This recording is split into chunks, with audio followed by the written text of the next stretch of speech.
حجازی voice channel کے تمام سننے اور دیکھنے والوں کو خلوص بھرا سلام۔ حضرت سلیمان علیہ السلام کے ایک چرواہے کی نگرانی میں کچھ بھیڑیں تھیں۔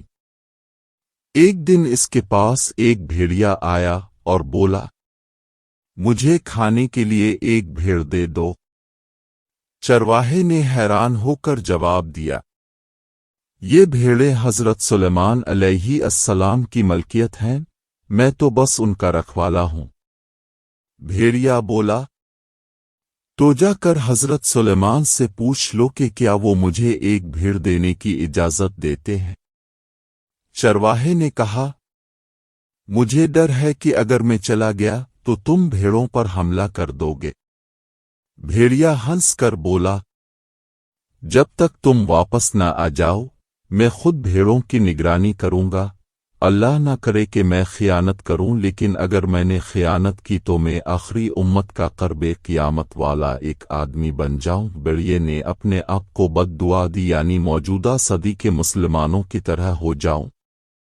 بھیڑیے کی باتوں پر یقین کر چرواہا روانہ ہو گیا۔ چلتے ہوئے چرواہے نے 3 عجیب و غریب مناظر دیکھے۔ پہلے اس نے دیکھا کہ ایک گائے اپنی ہی بچی کا دودھ پی رہی ہے۔ حیران ہو کر اس نے سوچا، سبحان اللہ، میں نے اس جیسا منظر پہلے کبھی نہیں دیکھا، اس کا کیا مطلب ہو سکتا ہے؟ وہ آگے بڑھا تو ایسے لوگ دیکھے جو بوسیدہ کپڑے پہنے ہوئے تھے، مگر ان کے ہاتھوں میں سونے کی تھیلیاں بھری پڑی تھیں۔ چرواہے نے سوچا، یہ بھی بڑی عجیب بات ہے، ان کے پاس سونا ہے مگر یہ پھر بھی فقیر نظر آ رہے ہیں۔ تیسری نشانی، کچھ اور آگے بڑھا تو ایک بہتا ہوا چشمہ نظر آیا۔ پیاس کی شدت میں جیسے ہی قریب پہنچا تو بدبو نے اسے روک دیا۔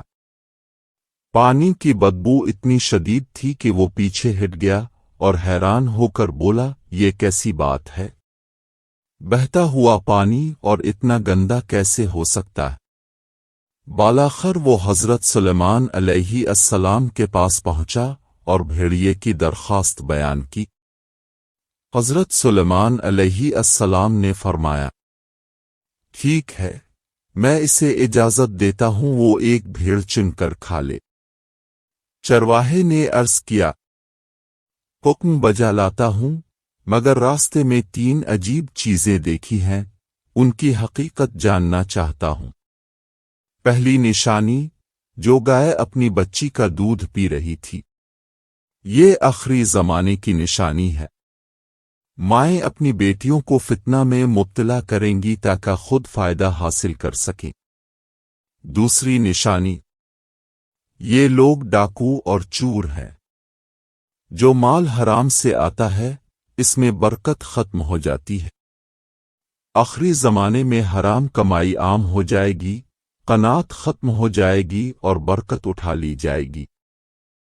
تیسری نشانی کا جواب، یہ بھی آخری زمانے کے نام نہاد دیندار ہے۔ دور سے دیکھو تو ان کا لباس دینداری کا ہوگا، مگر جب قریب جاؤ گے تاکہ کچھ سیکھ سکو تو پاؤ گے کہ وہ دنیا اور خواہشات میں ڈوبے ہوئے ہیں۔ یہ سن کر چرواہے نے تڑپ کر کہا، میں اس زمانے کے فتنے سے اللہ کی پناہ مانگتا ہوں۔ چرواہا واپس آیا تو دیکھا کہ بھیڑیا واقعی بھیڑوں کی نگرانی کر رہا تھا۔ اس نے کہا، حضرت سلیمان نے تمہیں اجازت دے دی ہے کہ تم کسی بھی بھیڑ کو چن کر کھا سکتے ہو۔ بھیڑیے نے بھیڑوں پر نظر دوڑائی اور ایک کمزور اور بیمار بھیڑ کو چن لیا۔ چرواہے نے حیرت سے پوچھا، تم نے یہی بھیڑ کیوں چنی؟ بھیڑیا بولا، کیونکہ یہ اپنے رب کی تسبیح سے غافل تھی۔ جو اپنے رب کے ذکر سے غافل ہو وہ بہت بڑی آزمائش میں ہوتا ہے۔